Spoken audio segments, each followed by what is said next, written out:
ሰላም የዩቲዩብ ተከታታዮች፣ ዛሬ እንደተለመደ እናንተን ፍቾች ይዤላችሁ መጥቻለሁ። ለዚህ ቤት አዲስ የሆናችሁ ሰብስክራይብ በማድረግ ቤተሰብ ሆኑ። ላይክ፣ ሼር ማድረግ እንዳረሱ፣ የደወል ምልክቷን መጫን እንዳረሱ፣ አዳዲስ ሲወጣ እንዲደርሳችሁ ማለት ነው። 3 ቪዲዮ ካያችሁ በኋላ ካልተፈታ አልተፈታም ብላችሁ መጨረሻውን ለቀው ቪዲዮ ላይ አስቀምጡልኝ። ያው በተራ ስለሆነ ሊዘገይ ስለሚችል ማለት ነው። ያው ላይክ ማድረጋችሁን ደግሞ አትርሱ። ቪዲዮን ስትጀምሩ ላይክ አድርጉ። አሁን ወደ እናንተ ህልም ፍቺ ወስዳችኋለሁኝ። ሳምሪ ከእንቅልፌ ስነሳ ሌባ ልብሴን የኔን ብቻ ወስዶ ከዛ ሲጮህ ባሌ አሮጌ ልብስ ነው ይገዛል። ከዛ ሀበሻ ቀሚስ አልወሰደም። ከዛ ቁምሳጥን ውስጥ ማህተብ እና የወንዶች ቶንዶስ የራሱን የሌባውን ረስቶት ሄደ። ባሌ ተኝ በቃ አለኝ። ከዛ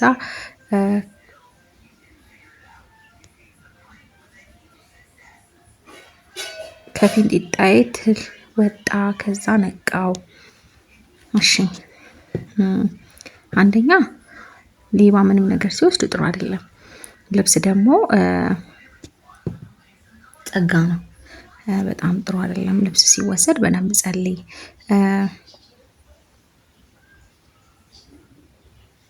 ሀበሻ ቀሚሷ ለመወሰዱ ጥሩ ነው። ሀበሻ ቀሚስ ያው ጸጋ፣ ክብርን፣ ቋሚ ሀብትን፣ ትዳርን ስለሆነ የሚያመላክተው ጥሩ ነው አለመወሰዱ። ግን ያው ልብስም ያው ጥሩ አይደለም ጸጋ ስለሆነ ልብስ ማለት ነው። ማህተብ ቃል ኪዳን ነው። ቃል ኪዳንን ነው የሚያመላክተው እና የወንዶች ቶንዶስ የራሱን ሌባውን ያስቀመጠው ምላጫውም ማህተብ ያው ቃል ኪዳን ነው። እሱ ቃል ኪዳን ነው የሚያመላክተው። ግን ያው ሲወሰድ ልብስ ምናምን ጥሩ አይደለም። ጸሎት በደንብ አድርጊ። ሌላው ግን ያው ትል ሲወጣ ማየትሽ ትል ያው ምቀኛ ስለሆነ እንኳንም ወጣ ባድ ነገር ከሆድ ሲወጣ ማየት አንደኛ ከበሽታ መገላገልን፣ በዛ ላይ ደግሞ ትል ነው ያየሽው። ስለዚህ ምቀኛ ነው የሚያመላክትሽ። ያው በጣም ቆንጆ ነው መውጣቱ። ግን ያው ልብስ እንትን ስላላለ ጥሩ አይደለም። ያው በደንብ ጸሎት አድርጊ። ድንቅነሽ እባክሽ ፍችልኝ። እኔ አባቴ የሚያምር ቦርሳ እና ጫማ ሰርቶ በቃ እሸጣለሁ ሌሊም እወስዳለሁ ብዬ በጣም ደስ አለኝ። ከዛ እናቴ አትነኪም አትሸጪም አለችኝ። እንጀራ ጋግሪ አለችኝ። ያው እንጀራ በረከትን ስራ ነው የሚያመላክተው። መቅደም ያለበት ያው እናትሽን መቅደም አለበት ነው። ያው ቦርሳ ልጅን ነው የሚያመላክተው። ጫማ ባልን ያመላክታል። ስለዚህ ያው መጀመሪያ ጋግሪ። አሁን እንጀራው ስጋግሪ ቢሆን ደግሞ ጥሩ ነበር። እንጀራ ያው በረከትን ስራንም ስለሆነ የሚያመላክተው ማለት ነው።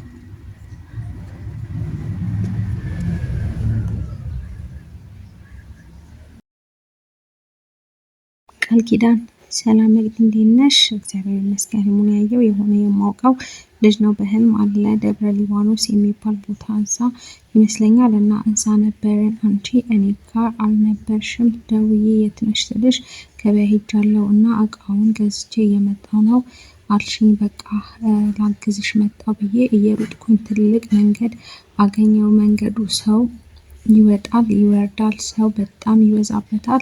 ከዛ በሩቅ ተያየን። ከዛ እንዳየሽኝ የያሽውን ሸክም እዛ ጎዳና ላይ ትልቅ የብረት በር አለ። ሰዓት አላፊ የሚዘጋ በር ነው። ሸክምሽን ከበር ውጪ ታደርጊና ወደ እኔ መጣሽ። ሰላምም አልተባባልንም። ወደ እቃው ነው ይዘሽኝ የሄድሽው። ከዛ እቃውን ሳየው አንዱ ነጭ ማዳበሪያ ሙሉ ነው፣ አንዱ ደግሞ ግማሽ ነገር ነው። በጣም ጥቁር ነው፣ ከሰል ይመስላል። ከበር ውጪ አልወጣንም። እቃውም ሳንወስድ እቃው ውጪ ላይ እንደተቀመጠ ነቃው አለኝ። ስላበዛውብሽ ይቅርታ። ችግር የለም። እሺ ደብረ ሊባኖስ ገዳም ነው። ገዳም ከሆነ ደብረ ሊባኖስ ያው ታቦት ጠርተሻ ብትሄጂ መልካም ነው። ያንን ነው የሚያመላክትሽ። ሌላኛው ገበያ መሆንሽ ጥሩ አይደለም። ገበያ መከራን ስለሆነ የሚያመላክተው ማለት ነው። ጸሎት አድርጊ። እንደገና ደግሞ ሸክምም ይዘሽ ነው ስትመጪ ያየው። ሸክም ማለት በህይወት ውጣ ውረድ መድከምን ነው የሚያመላክተው። ግን ያው እሱንም ሸክምሽን አወረድሽ። ግን ያው ስታዩትም እዛ ውስጥ የነበረው ከሰል ነው አይደለ? ስለዚህ ከሰልም መከራ ነው የሚያመላክተው። ያው ማውረድሽ ከላይሽ ላይ ጥሩ ነው። በደንብ ጸሎት አድርጊ። ያው ከሰሉም ገበያውም ትንሽ ጥሩ ስላልሆነ ክፉንም ደግሞ በደንብ ጸሎት ማድረግ ያስፈልጋል ማለት ነው።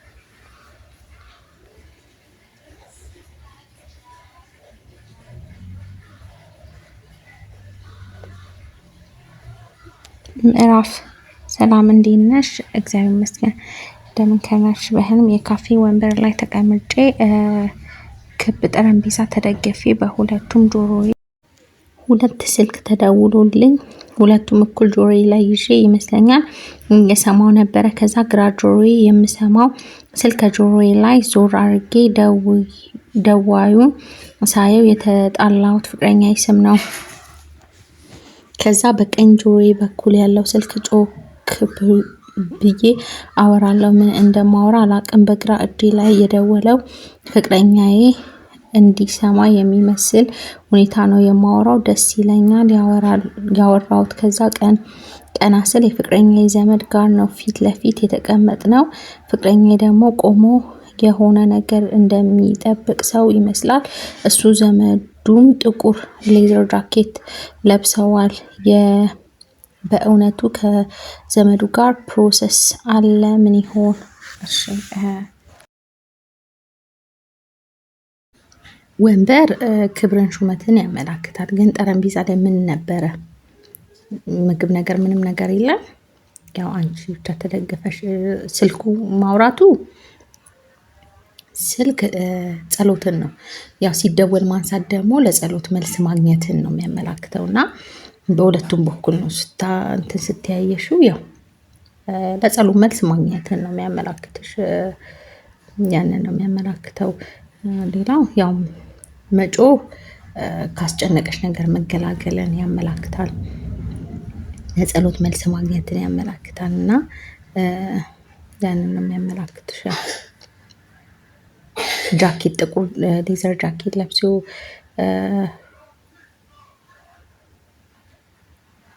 ጥቁር ጃኬት ጸጋ ነው። በጣም ቆንጆ ነው እና ጃኬት ጸጋ ነው። በጣም ቆንጆ ነው። ያው ስልክም ሲደወል ለጸሎት መልስ ማግኘትን ነው የሚያመላክተው። መጮህ ካስጨነቀሽ ነገር መገላገል ነው ያመላክትሻል። በጣም ቆንጆ ነው። ሀና ሰላም መቅዲ ሰላም። በህልም ውሃ በጎማ እየቀዳው በርሜል ላይ ነበረ እና ቶሎ ሞልቶ ይፈሳል። እኔ ጎማውን አወጣዋለሁ። ከዛ የውሃውን ኃይል በጣም ከባድ ነበረ እና እኔም ዝጋው እያልኩኝ ለሆነ ሰው ነግረዋለሁ። ውሃ እህል ውሃ ነው። በርሜል ስም ወይ ማለት በጣም ቆንጆ ነው። እህል ውሃ ነው የሚያመላክትሽ። በጣም ቆንጆ ነው። ኤላስ አንድ የማውቀው ልጅ አለ። ከጓደኛ ጋር መንገድ ላይ ተገናኝተን ልንደውልልሽ እያልኩ ነበረ ብሎ እየሳቀ ሰላም ተባባልን። ከዛ ምን ይለኛል ጓደኛሽ እኮ በመኪና ሰው ገጨ አለኝ እና እንዴት ነው ሰው ሞተ ስለው እንደምንም ብለን አነሳነው፣ ግን መረጃ ሰዎች ይዘውለት ብቻ እንዳይሆን አለኝ። ደውሎ አልነገረሽም አለኝ። እኔ እስቲ ደውልለታለሁ እያልኩኝ ነቃው። ግን በህልም ጓደኛዬ ያቺ መኪና በደንብ ያልቻላት መስሎ ይሰማኛል። መንገድ የህይወት መንገድን ነው የሚያመላክተው። ያው እየሳቀ ሰላም ተባባል። መሳቅ የሆነ የልብ ስብራትን ማዘንን ነው የሚያመላክተው።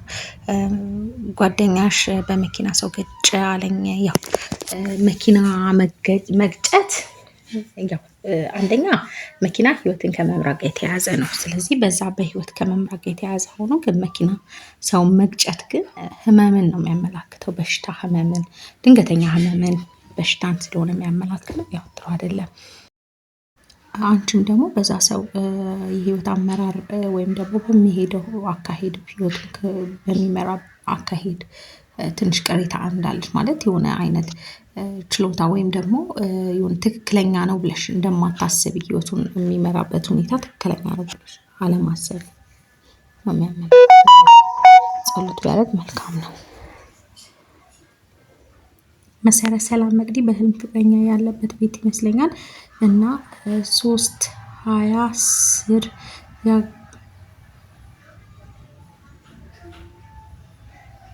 እያጋጣ ምንድነው እያጋጣ እና እኔ ደግሞ ከሱ ጋር ምግብ ልበላ እና ፊቴን እታጠባለሁ። አህያዋ 3:20 ለማለት ፈልገሽ ነው? 3:20 ያልሽው እኔ ደግሞ ቁጥርም መሰለኝ እስቲ እሺ አህያ ለማለት ይመስለኛል። ልክ ካልሆንኩ ወይ እንትን ትይኛለሽ። አህያ ትረግጠኛለች እና እኔ በደረቅ እንጨት ቂጧን እወጋታለሁ። ቀንድ ያለው ትልቅ በሬ ይመጣል። እሱ ላይም እንጨቱን አወረውርበታለሁ ግን እንጨቱ ወደ እኔ ይመጣል።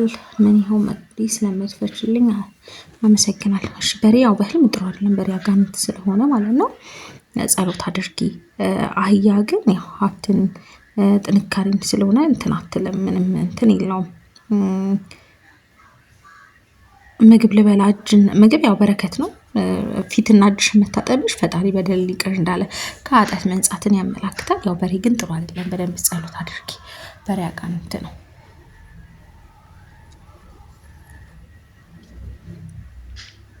አዲስ እባክሽ መቅዲ ፍችልኝ። በህልሜ ቤተክርስቲያን ነዋየ ቅድሳት መሸጫ ሱቅ ይመስለኛል። መነኩሴዎች እያስተናገዱ በፔስታል የተቋጠረ ነገር ሰጠውኝ። ቆይ እስኪ ልየው፣ ይህ ሁሉ ለመግዛት የያዝኩት ብር አይበቃኝም እያልኩኝ ስፈታው የተለያየ ነገር አለው። የህፃናት ልብስ፣ ዳቦ፣ ቴምር፣ ጣፋጭ ነገሮች አገኘው እና ዳቦ በስቷል የተቆረሰ ሰጡኝ ስላቸው ከፈለግሽ አለ እያሉኝ ነቃ። ምን ይሆን እባክሽ ከህሊና ያጠፋልኝ። እሺ በጣም ቆንጆ ነው። ዳቦ በረከት ነው። ልብስ ጸጋ ነው። የህፃናት ልብስ የምኞት መሳካትን ቆንጆ ነገርን ነው የሚያመላክትሽ። ቴምር እንደዛው የምኞት መሳካትን የሚሆን የምታገኙ ሲሳይ እንዳለ የሚያመላክትሽ ነው። በጣም ቆንጆ ነው። ያንን ነው የሚያመላክትሽ። በአጠቃላይ ቆንጆ ነው። መነኩሴዎች ናቸው ሲሰጡሽ። በጣም ቆንጆ ነው።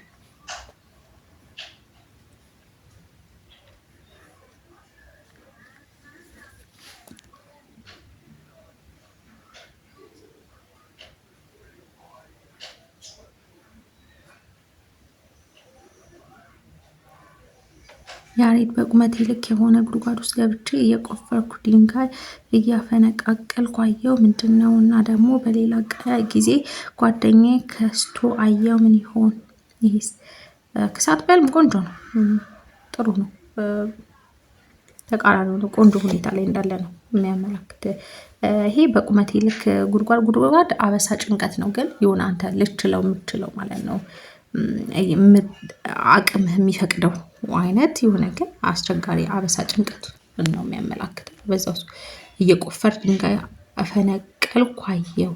ያው መፈንቀሉ ምንም አቅም የሚፈቅደው ሆኖ የሆነ ግን ችግር አበሳ ጭንቀት ነው የሚያመላክተው። ግን አቅም ይፈቅዳል። ያው ያንን ነገር ለመወጣት የምጥረውን ሁኔታ ነው የሚያሳየው። ጥሩ ነው። መፈነቃቀል ስትወጣ ደግሞ ቢሆን ጥሩ ነው። ያው ጸሎት አድርግ በደንብ። ኖላዊ እሺ የኔ መልካም አህያ በህልም መንዳት ምንድን ነው? ላየው ሰው የሚነዳው ሌላ ነው። በኮሜንት ብቻ እና በጣም መስማሽ ለጠቅላላ እውቀት። እሺ እናት አመሰግናለሁኝ። አህያ ሀብትን የምታመላክተው ጥሩ ነው። አህያ ሀብትን ታታሪነትን ሀብትን ስለሆነ የምታመላክተው ጥሩ ነው። እንደተመቻችሁ ተስፋ አደርጋለሁ። ለዚህ ቤት አዲስ የሆናችሁ ሰብስክራይብ በማድረግ ቤተሰብ ሁኑ። ላይክ ሼር ማድረጋችሁ እንዳረሱ። ላይክ አድርጉ። ከቪው እኩል አይደለም ማለት ግማሽ እንኳን ማክሲመም መሆን ይችላል፣ ግን ላይክ እያደረጋችሁ አይደለም። ላይክ አድርጉ። ላይክ ያደረጋችሁ ደግሞ በጣም ነው የማመሰግነው።